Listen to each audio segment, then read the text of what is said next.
সে কি? আপনি কি বলছেন মহারাজ? এই যে বিপদ নয়, এই যে ঘোরতর বিপদ। হে মা দুর্গা!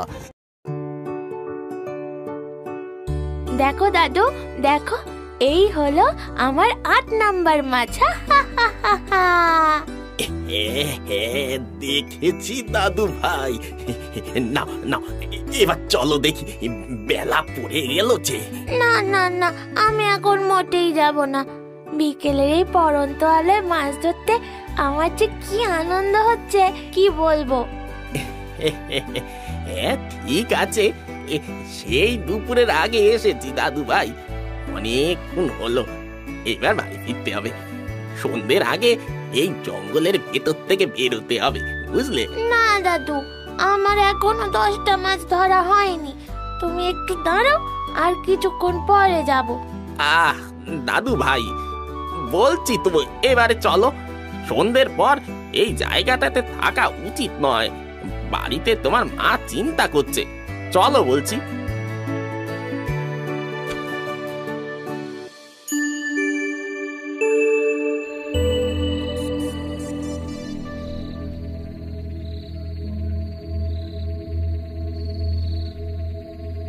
দাদু, ওটা কি মন্দির? কিন্তু মন্দিরটা ওরকম দেখতে কেন? হ্যাঁ হ্যাঁ, ওটা মন্দির। তাড়াতাড়ি পা চালাও দাদু ভাই, তাড়াতাড়ি। খোল খোল বলছি। রাজা তোকে আমি ছাড়বো না। তোর বংশ নির্বংশ করে দেব। আমি তোর সর্বনাশ করব। খোল বলছি, খোল। দাদু, ভেতরে কে অমন কথা বলছে? ও দাদু! চুপ করো দাদু ভাই, চুপ করো। ও কথা মুখেও এনো না। তাড়াতাড়ি চলো এখান থেকে। রাম রাম রাম রাম রাম রাম রাম রাম। বাবলুর দাদু যেন প্রায় জোর করে টেনে নিয়ে তাকে পড়ি করে জঙ্গলের বাইরে থেকে বেরিয়ে বাড়িতে পৌঁছলেন। তখন সন্ধে পেরিয়ে গিয়েছে। বাবলুর মা উদ্বিগ্ন হয়ে বাড়ির বাইরে দাঁড়িয়েছিল। এ কি বাবা, বলি আপনার কি কোনো কাণ্ডজ্ঞান নেই? সে কখন গিয়েছেন? আমি কি করব বৌমা? বাবলু কিছুতেই কালিন্দির পাড় থেকে আসবে না। বলে বলে আরো মাছ ধরবে, আরো মাছ ধরবে। সে কি কথা? আপনি বাবলুকে নিয়ে সেই জঙ্গলের মধ্যেকার নদী কালিন্দির ধারে মাছ ধরতে গিয়েছিলেন? হে ভগবান, আপনি কি পাগল হলেন বাবা? না মা, জানো তো, ওই জঙ্গলের মধ্যে একটা লোহার মন্দির আছে, আর তার মধ্যে থেকে না কেউ যেন চিৎকার করছিল। বাবা, কি ভয়ঙ্কর গলাটা! বলো দাদু। বাবলু, তুই চুপ কর। ওই কথা মুখেও আনতে নেই। দেখলেন দেখলেন বাবা, আপনি ওইটুকু ছেলে যদি কখনো একা ওইদিকে চলে যায় কি হবে ভাবতে পারছেন? দাদু দাদু, কালকে আমরা আবার সেখানে যাব, হ্যাঁ? আর গিয়ে ওই লোহার মন্দিরের দরজাটা খুলে দেখব কে ভেতর থেকে চিৎকার করছে। খবরদার দাদু ভাই, আর একবার ওই কথা মুখেও এনো না। ওই মন্দির সর্বনেশে মন্দির, ওর ধারে কাছেও যেতে নেই। কিন্তু কেন দাদু, কি আছে ওখানে? আর ওর ভেতর থেকে যে আওয়াজটা আসছিল সেটাই বা কার দাদু? বলো না গো। সে অনেক দিনের কাহিনী দাদু ভাই। তখন ওই অঞ্চলের রাজা ছিল বিক্রম কুমার। অত্যন্ত বীর আর সাহসী রাজা বিক্রম কুমার তখন রাজকার্যের জন্য জাহাজে করে ভিন দেশে গিয়েছিলেন। কিন্তু ফেরার পথে ঘটল অঘটন। প্রবল ঝড় বৃষ্টিতে মহারাজের জাহাজ তখন ডুবতে বসেছে। ঝড়ের দাপটে রাজার সাথে সৈন্য সামন্তরা কেউ সমুদ্রে ছিটকে পড়ল অথবা কেউ পালালো। মহারাজ তখন যেন প্রাণ হারানোর ভয় কাঁপছেন। হে ঈশ্বর, এইভাবে আমার জীবন শেষ হয়ে যাবে? আমার যে এখনো কত কাজ বাকি। আমার সঙ্গীরা তো আগেই পালিয়েছে, কিন্তু আমি কি করব?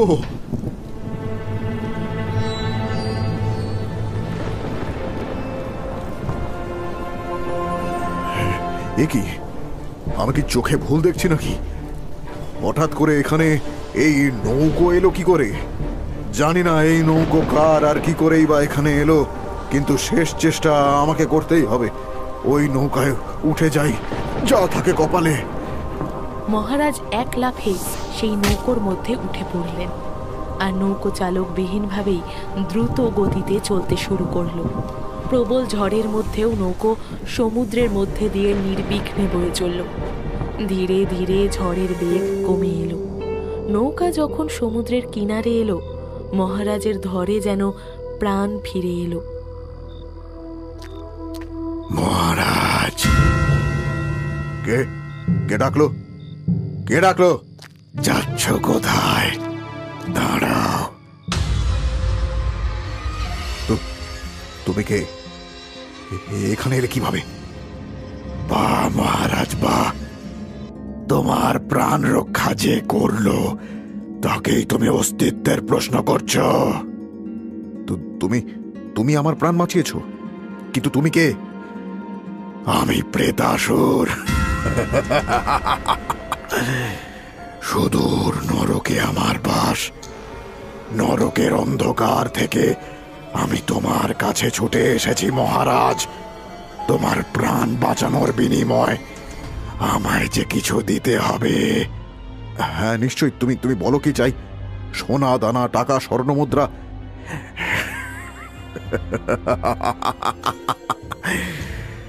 এই সব জিনিস দিয়ে আমি কি করব মহারাজ? এগুলো মানুষের কাজে লাগে, আমাদের না। আমি মর্তে নিজের পুজো প্রচলন করতে চাই মহারাজ। হ্যাঁ, পুজো। পুজো? তাও নরক থেকে উঠে আসা এক দৈত্যের? তুমি কি বলছো তুমি জানো? কেন জানবো না মহারাজ?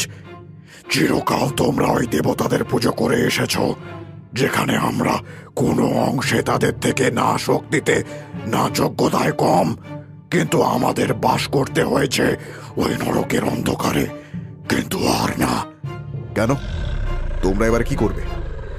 আমি নয়, করবে তুমি মহারাজ। হ্যাঁ তুমি। আমি তোমার প্রাণ রক্ষা করেছি, আর তার বিনিময় তোমাকে আমার পুজো করতে হবে, আমার মন্দির স্থাপনা করতে হবে। তুমি রাজা, তুমি আমার পুজো করলে রাজ্যের সকলে করবে। কখনো নয়, আমি মহাদেবের উপাসক, আর তোমার মতো নিকৃষ্ট দানবের পুজো আমি করব তুমি ভাবলে কি করে? মহারাজ, তুমি জানো না তুমি কাকে কি বলছো।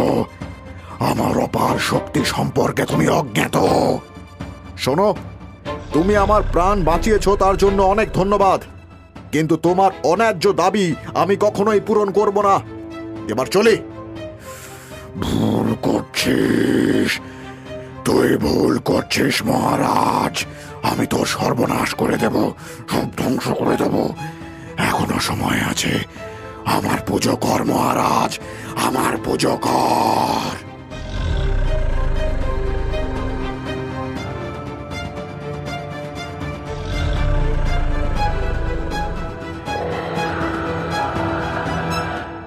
দেখতে দেখতে কেটে গেল আরও এক সপ্তাহ। সেদিন মহারাজ তার কক্ষে বসেছিলেন। হঠাৎই রাজকুমার প্রবাল চিন্তিত মুখে ঘরে এসে ঢুকল। আরে প্রবাল যে, তুমি এই অসময়ে আমার কক্ষে? কিন্তু কি হয়েছে প্রবাল? তোমাকে এতটা চিন্তিত দেখাচ্ছে কেন? বিষয়টা যে চিন্তারই বাবা। আমাদের রাজ্যের দক্ষিণ প্রান্তে ব্যাপক পরিমাণে কলেরা দেখা দিয়েছে। মাত্র 2 দিনের মধ্যেই এই রোগ যেন মহামারীর আকাল ধারণ করেছে। কি বলছো কি? কিন্তু এই শীতের সময় কলেরা? তাছাড়া আমি তো প্রজাদের স্বচ্ছ আর পরিশুদ্ধ জলের জন্য কূপ আর গভীর পুকুর খনন করার ব্যবস্থা করেছিলাম। তাহলে? সেটাই তো আশ্চর্যের বিষয় বাবা। প্রজাদের বক্তব্য, কয়েকদিন আগে থেকেই তাদের পেটে অদ্ভুত এক যন্ত্রণা শুরু হয়। তারপর থেকেই বমি ও অন্যান্য উপসর্গ দেখা দেয়। সকলের একসাথে এরকম হওয়াটা সত্যিই খুব আশ্চর্যের। বুঝেছি, এবার আমি সবটা বুঝেছি প্রবাল। এসব ওই প্রেতাসুরের কাজ। ও ভেবেছে ভয় দেখিয়ে আমার প্রজাদের ক্ষতি করে ও আমার পুজো পাবে। কখনো না। প্রেতাসুর? এসব কি বলছেন বাবা? আমি যে কিছুই বুঝতে পারছি না। আমি এই বিষয়ে কাউকে কিছু বলিনি প্রবাল। ভেবেছিলাম সামান্য বিষয়, কিন্তু এখন দেখছি না। সেদিন যখন আমি জাহাজে করে ফিরছিলাম,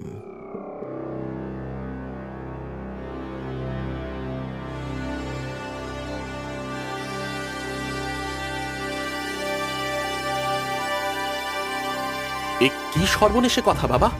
ওই প্রেতাসুর তাহলে আমাদের ক্ষতি করতে পারে? না প্রবাল, না, ও আমাদের কোনো ক্ষতি করতে পারে না। ও যদি ভেবে থাকে এইভাবে আমার প্রজাদের কষ্ট দিয়ে ও কার্যসিদ্ধি করে নেবে, তাহলে এটা ওর সব থেকে বড় ভুল। কিন্তু বাবা। কোনো কিন্তু নয় প্রবাল। আমি ওই দৈত্যের পুজো তো দূর, ওকে বরদাস্ত করতেও পারবো না। তুমি এক্ষুনি রাজ্যের দক্ষিণ প্রান্তে দাতব্য চিকিৎসালয়ের আয়োজন করো। রাজকুমার মহারাজের আদেশ পালন করতে চলে গেল।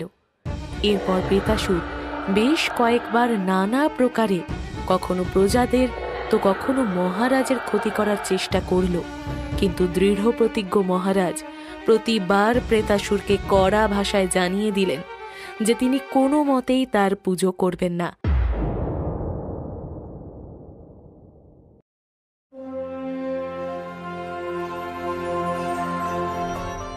সেদিন ছিল রাজকুমার প্রবালের জন্মদিন। মহারাজ প্রবাল সহ বেশ কয়েকজন সৈন্য নিয়ে শিকারের উদ্দেশ্যে গভীর জঙ্গলে গেলেন। বাবা, আমার মনে হয় ওই জায়গাটাই শিকারের জন্য উৎকৃষ্ট হবে। এমনিতেও জায়গাটা গভীর, আর তার উপরে পাশে নদী রয়েছে। বাঘ জল পান করার জন্য নিশ্চয়ই আসবে। একদম ঠিক বলেছ প্রবাল। সৈন্য, ওই বড় গাছটার উপরেই মাচা তৈরি করে দাও। ওর উপর থেকেই আমরা শিকার করব।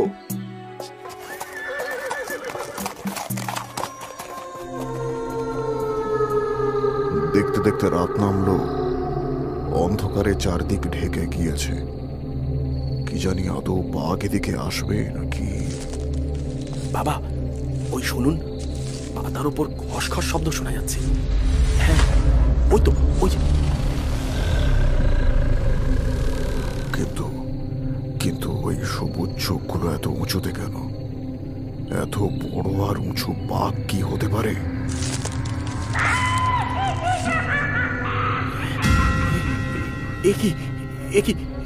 একই বাঘ নাকি অন্ধকার থেকে বেরিয়ে আসা পিশাচ?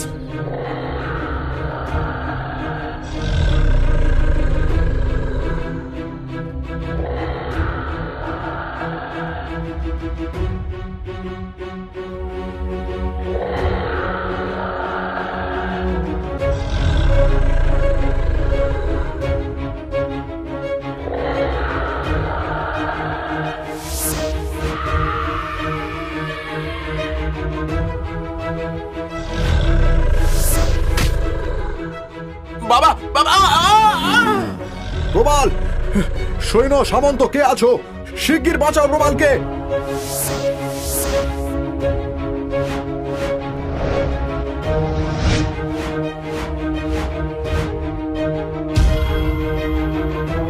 শয়তান, পিশাচ, ছাড় আমার ছেলেকে, ছাড়।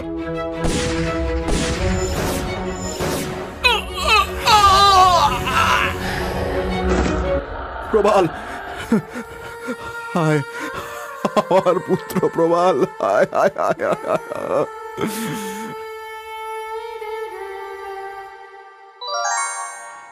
মহারাজ, নিজের ছেলেকে চোখের সামনে মরতে দেখে কেমন লাগছে? এর জন্য কিন্তু আমি দায়ী নই, দায়ী তুমি। যদি তুমি আমার পুজো করতে, আজকে তোমাকে পুত্র হারা হতে হতো না। শয়তান, পিশাচ, তুই আমার থেকে প্রতিশোধ নিতিস? আমার পুত্র তো নিরপরাধ ছিল। ওর দোষ ছিল, ও তোমার মতো জেদি আর এক গুঁয়ে বাবার ছেলে ছিল। এখনো সময় আছে মহারাজ। যদি নিজের অপর পুত্র ও পরিবারকে বাঁচাতে চাও, তাহলে আমার মন্দির প্রতিষ্ঠা করে পুজো করো মহারাজ, পুজো করো, নইলে।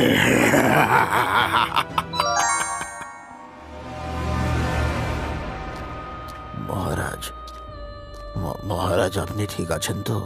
হ্যাঁ, আমি ঠিক নেই গুরুদেব। ধীরে ধীরে সবকিছু শেষ হয়ে যাচ্ছে, আমি কিছুই বুঝতে পারছি না। শান্ত হন মহারাজ, শান্ত হন। ক্ষমা করবেন। আমি আপনার সাথে কথা বলার জন্য আপনার কক্ষে আসছিলাম, তখনই বাইরে দাঁড়িয়ে সবটা শুনেছি। কিন্তু এসব কি মহারাজ?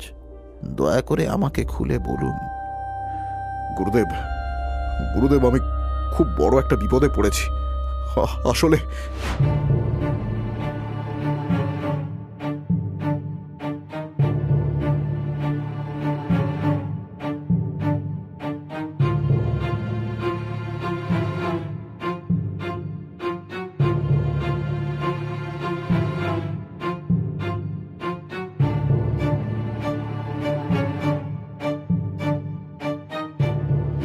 সে কি?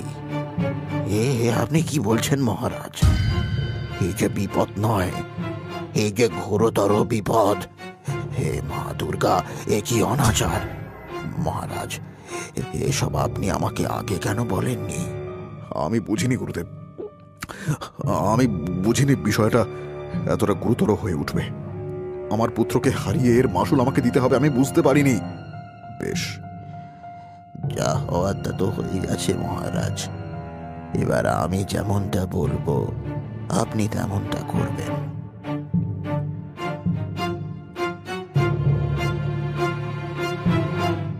কিন্তু একটা কথা মহারাজ, আমি ঘন্টা বাজানোর সঙ্গে সঙ্গেই আপনি বেরিয়ে আসবেন। এরপরে যেন এক মুহূর্ত নষ্ট করবেন না, এক মুহূর্ত না।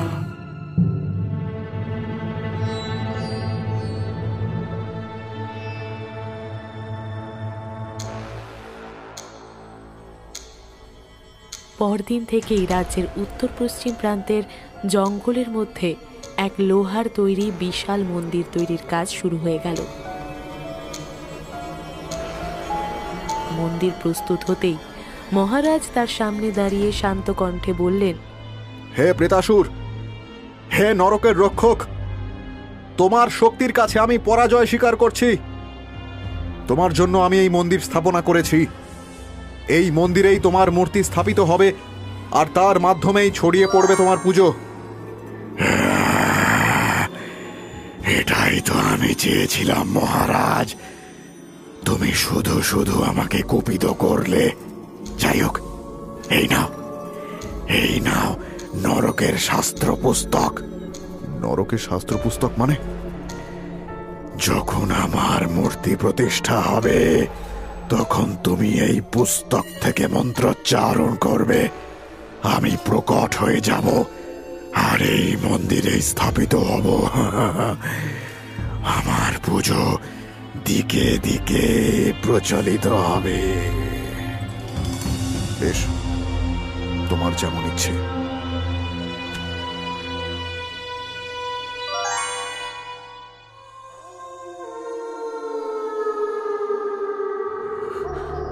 রিং রিং গুরু গিং যোগ যোগী নরক সমা।